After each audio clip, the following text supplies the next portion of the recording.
Hello, gamers. I hope everyone's been having a good week. Today's Thursday, so that means another episode of our modern adventures. And this time around, we've got Jeskai Blink versus Hardened Scales.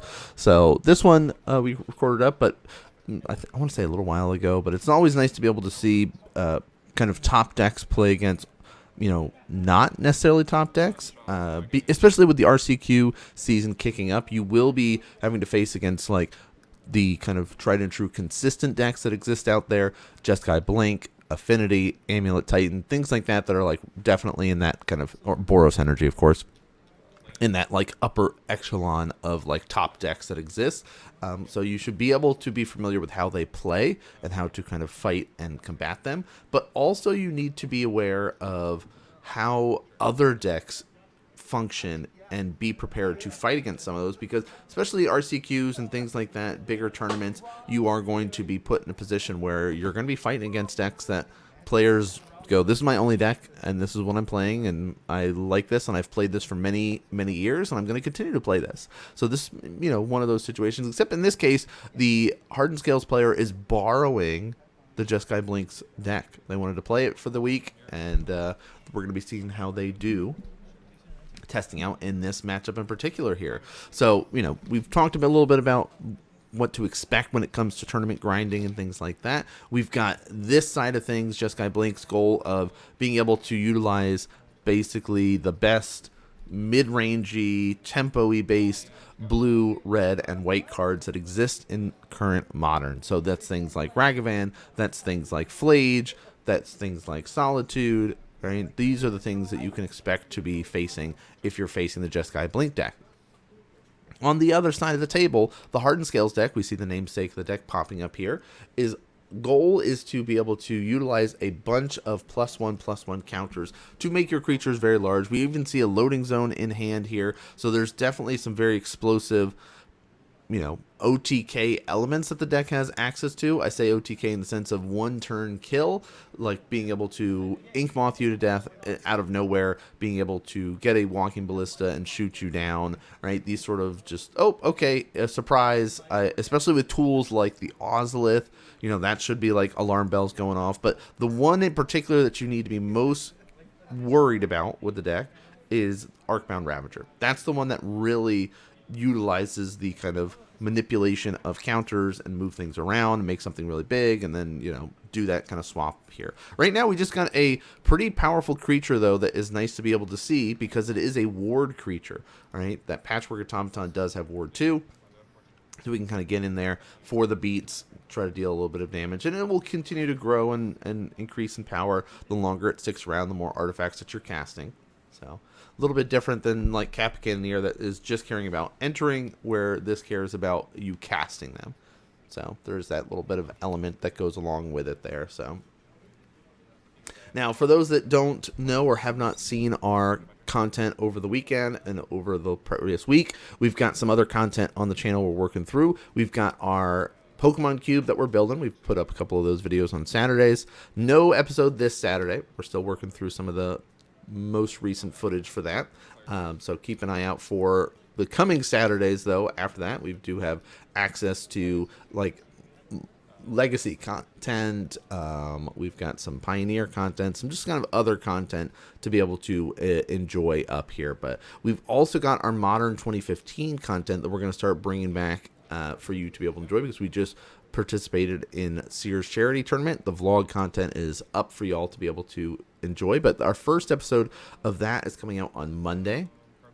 So if you want to feel a little nostalgia and look back at a format that was very different than a current Modern, I highly recommend you checking out those videos. We've got the entire tournament that we're going to be posting up on the channel for you to be able to enjoy. So at least once a week we'll do a 2015 episode, and then we'll also do a nice little 2026 episode for you guys to kind of make it through the rest of April and probably get into I would say May as well there to kind of round out the end of the spring time here.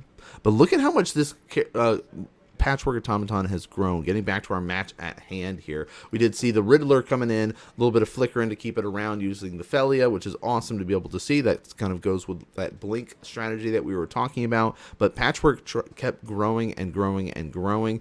Attempted to do a Agatha Soul Cauldron, which was met with a consign, which is nice, but the triggers still went on the stack. We still are doing a cast trigger. You're casting it, you may be able to put it onto the Patchwork. So it's not just whether or not it enters the battlefield like we talked about. It is relying on casting it. But Teferi's here, and look, we still have that 2 mana left, so we will do the ward, bounce that back. But with the Ozolith there, those counters are not wasted. We got to be able to move those on the Ozolith, play a creature later on, and we do have one that we can be worried about, is that Inkmoth Nexus. So what do we activate? Inkmoth Nexus, move the 5 counters, it becomes 6, so that's 7 damage right there. Put you on a 2-turn clock. Not bad at all. Oh, wait a minute, the loading zone. Okay, you just win, right? Loading zone, warping in.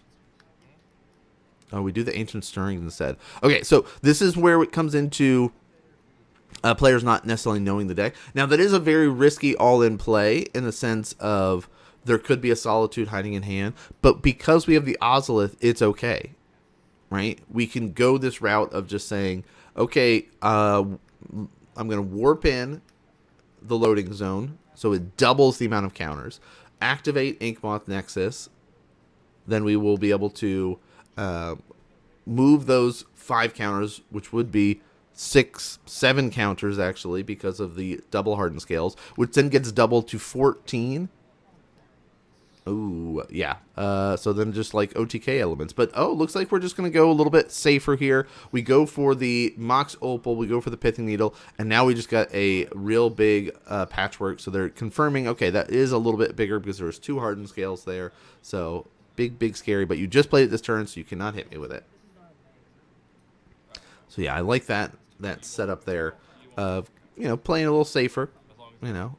But also not, like, there's so many lines with the decks that, like, if you're not as used to playing, like, we can sit here, you know, eyes in the sky, look down and notice these things, but that's a big part of why we put some of these games on the channel, is for these moments for players to kind of go, oh, okay, yeah, this is for me to learn and get better at these decks, or understand the different lines that could exist within these matchups, because, you know, in the moment, you definitely might miss something. I know I do all the time, especially because I rotate through so many decks. You heard our Jeskai Blink player say that at the beginning of the video, or maybe I had the volume turned down too low. But basically, say you have so many different decks. What are you talking about? You just rotate what you play every week, which is true.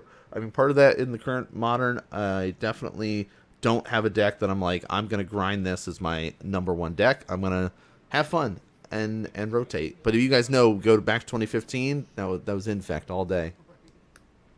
All right, we have a way to deal with the Pithing Needle utilizing Felia, which is great. And then, of course, that will be allowing Felia to get eaten off the Patchwork, and then we'll be able to bounce it off to Fairy. So a lot of good sequencing to set that up. Pithing Needle will come back. What are we going to name this time? Fairy again?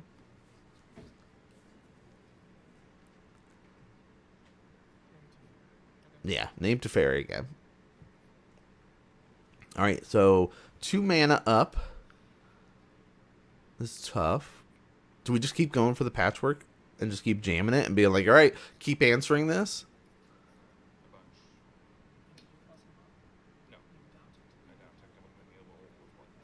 All right, so I believe there's 3 cards in hand for a Jeskai Blink player. So you are sitting here and trying to go through, okay, we haven't seen a Solitude yet. It's only a matter of time, it feels like, before one shows up. Is now the time? I mean, really, we could do a hard cast on the loading zone and do another setup turn. Like, we're at 12, we'll take 4, but then if our opponent hard casts their second Riddler, then it makes it hard to go for an Inkmoth win. Right? Right now, the Riddler's tapped down, so we could... And there's plenty of counters on the Ozolith, right? Okay, looks like we're going for the Ink Moth move to combat.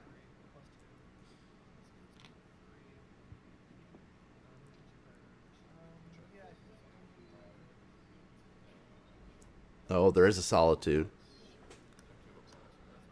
Attempt to evoke Solitude. Now, we could have attempted to do this before the counters got moved on. It would have decreased it by, like, a few less. You know, little sequencing nuance things. But overall, like, because you could have been triggered. Like, the counters can't disappear from the Ozolith if there's no target. All right? If you go, I'm going to target this, and then the creature dies, and you are like, well, where do my counters go? They stay on the Ozolith. They don't go anywhere else, right? But follow it up with a Patchwork here. So again, it's like, I think that is the right line to go for now, of trying to do the Solitude check like that. And no, we didn't have the Ephemerate to keep the Solitude around. So that also means that this Patchwork does become a little bit scarier, as it will be able to increase in power next turn. So we can get into just sort of chump block mode as the Blink player, but they're really going to have to rely. I feel like the Flage might have been worth it not to pitch, but we probably didn't have a choice. You know, being able to get a little bit of life swing. Like right now, being able to blast and kill the Patchwork is going to be huge if we can be able to get another. Oh, we had another Flage. Okay, that makes even more sense. All right, Flage, Titan's Fury will Helix here. Deal 3 to this, pay the 2, ward, gain 3 more life, putting us at 9. And left with 1 card in hand. But yeah, you notice we did not attack with the Riddler. We have to have a blocker to deal with the Ink Moth Nexus there.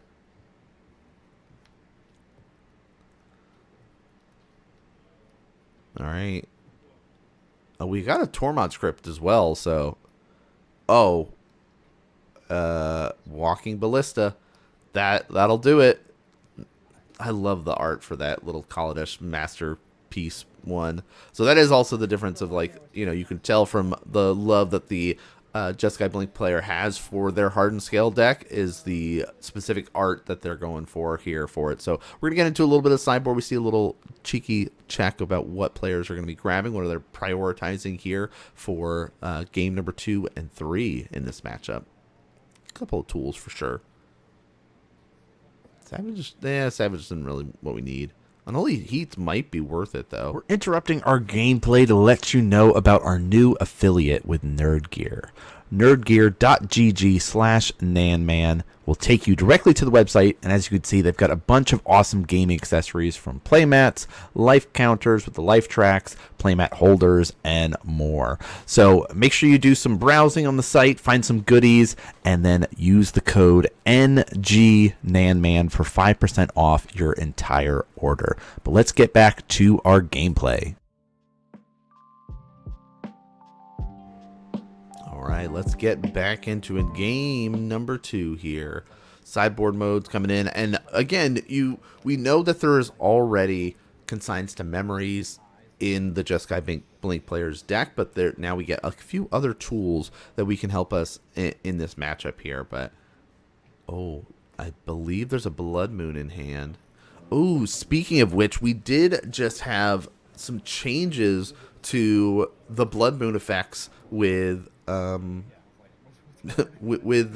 sagas. It feels like they're constantly changing those, right? So with our new set coming out, so Mox Up will getting played now, but with our new set that's coming out, with the Strixhaven adventures there, what's the name of it? Something Strixhaven, right? Secrets of Strixhaven. There we go. We got there. There's going to be a rule change for the saga. So no lore counters when a saga enters under Blood Moon. It enters with double counters under Doubling Season. But specifically, we care about the Blood Moon type effects here. So now it also set up is that if you have a Blood Moon and an Urza Saga has 0 counters on it, and was to disappear, right? We get rid of the Blood Moon. Will we automatically sacrifice it like we used to? The answer is no, it won't be sacrificed under... Well, so, okay, here's how, like, if it says 0 counters and Blood Moon's out, it won't be sacrificed. Once Blood Moon leaves, the chapter abilities will return but won't do anything because there's no, like all that stuff. But so Urza Saga is back online because the Blood Moon's gone, though. It just gets back into the combat stuff of that. So it's like it's a weird change to like go from like, oh, Blood Moon kills Urza Saga to Blood Moon doesn't kill Urza Saga to now if I play an Urza Saga after, like, I get 0 counters on it. Like, it's, I don't know. We're will it be relevant and impactful? Who knows? But all right, back into this one though. We've got the control element in full swing, and the game is over that quickly. So basically, the Teferi, the Opals, keeping our opponent in check, and it looks like they just did not get another land. But a hand with Mox Opal, 2 Hardened Scales, 1 land, I can see the draw, the desire to want to be able to keep it there. So now we're all tied up going into game 3 to see who will be taking this one. Bit of tools for both players to work with here. Looks like a loading zone for our Hardened Scales player. Did they just put it back? They might have. Whoop. Getting super excited. Both players mulliganing to 6 here. Okay. Oh, I like this. Immediate Pithing Needle turn 1 into a Teferi. Says I should have just named Flooded Strand. That's how it all, like, if you run a lot of Pithing Needles, there are going to be many a times where you will be naming fetch lands just to try to get your opponent and mess with them a bit.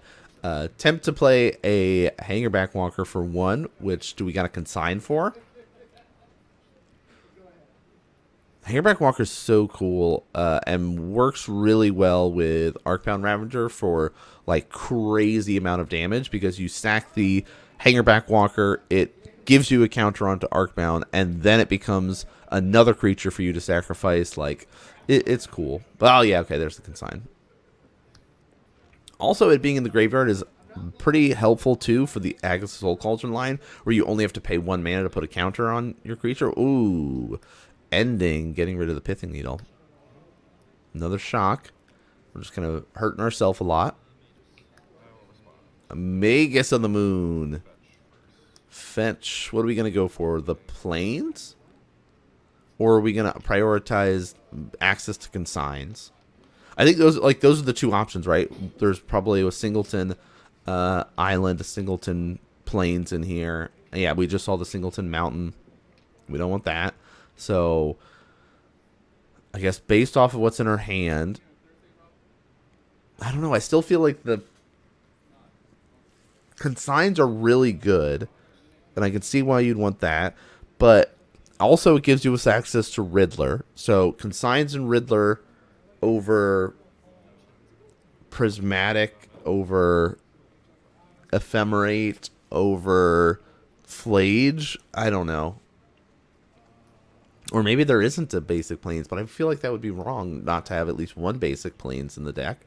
But there's so many good lands nowadays, so maybe not. All right, Walking Ballista for 2. Send 2 across. Yeah, it's like, did the quick check. Riddler doesn't have Flash, does it? No, it does not have Flash. All right, let's see. Land, mountain. Okay, there's the Riddler. Oh, that's also based off us having the Riddler in our hand. Makes total sense of why we would do it. Now, it is going to be hard to hard cast it because I don't believe there's a second double blue there. But all right, Zavaz. Bring the 4 across.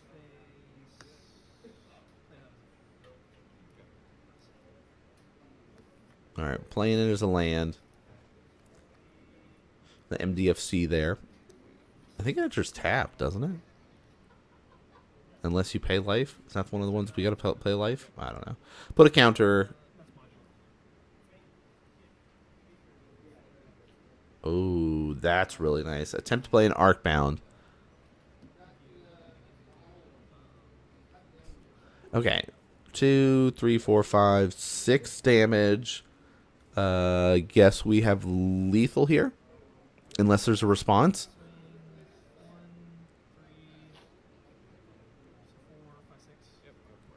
Go to 4. Yeah, so here's where that moment of like, well, we have the Arcbound. We eat the Zabaz. Oh, okay. So our Jeskai Blink player is going to explain it to us. It's like, hey, I was dead last turn. I'm just going to concede, but you sack here, modular trigger target. Sure, okay. And then I'm at 4. Oh, you sack with the Arcbound router? Yes. Okay. All right. So, yeah, that's one of those. Again, the Hardened Scales player was learning the deck. They were learning it specifically from the Jeskai Blink player. So I love those moments that we get to see the player being like, oh, hey, here are these lines where I was dead. You had me.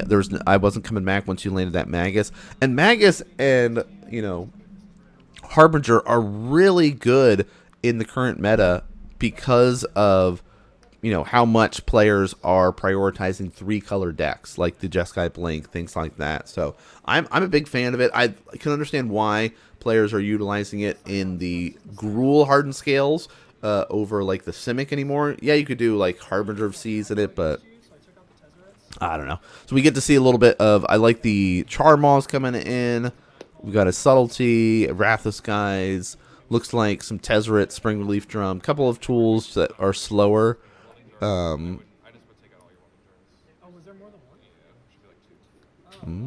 Okay, saying I would probably take out both your welding jars here. But yeah, I like the Tezzeret because it's a little bit slower to take out there. So yeah, hope you guys enjoyed that one. Bit of a fast-paced learning game for people that might want to learn both the decks a little bit as we get into it. But, we've got, of course, Modern 2015 coming out on Monday. And a lot of other good gameplay every Monday and Thursday. And our sprinkling of content on Saturday. But that's going to do it for us here today. Thanks so much for tuning in and watching, y'all. And I'll see you all next game.